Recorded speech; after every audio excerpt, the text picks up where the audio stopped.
Hello mga moms! For today's video ay samahan nyo kaming explore at tikman ang iba't ibang putahe na ino-offer ng Rico's Restaurant na matatagpuan dito lamang sa San Pedro, Bustos, Bulacan. Talaga namang pinipilahan ang restaurant na ito dahil sa halagang 379 pesos ay may experience mo na ang eat all you can at may only lechon ka pa.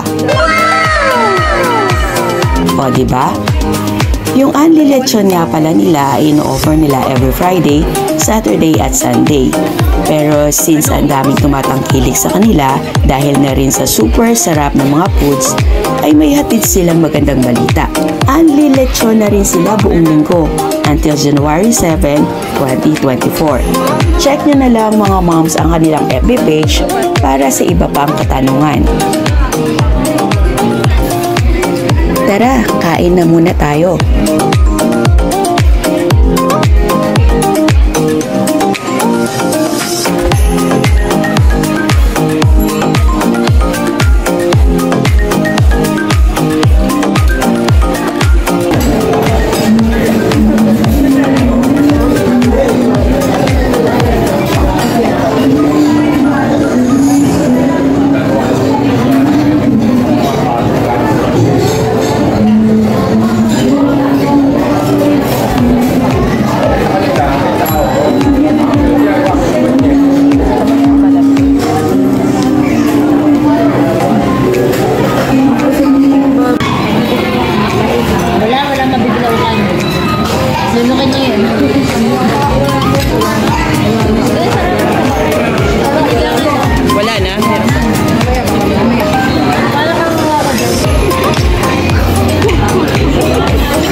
Ayun nga, at busog na ang mga person. Kita nyo naman ang mga ngiti namin dahil super sulit talaga ang 379 na to. Kaya ano pang iniintay nyo mga moms? Kung sakaling meron kayong mga celebration or munting salo-salo, try nyo na dito sa Rico's Restaurant na matatagpuan sa Bustos, Bulacan.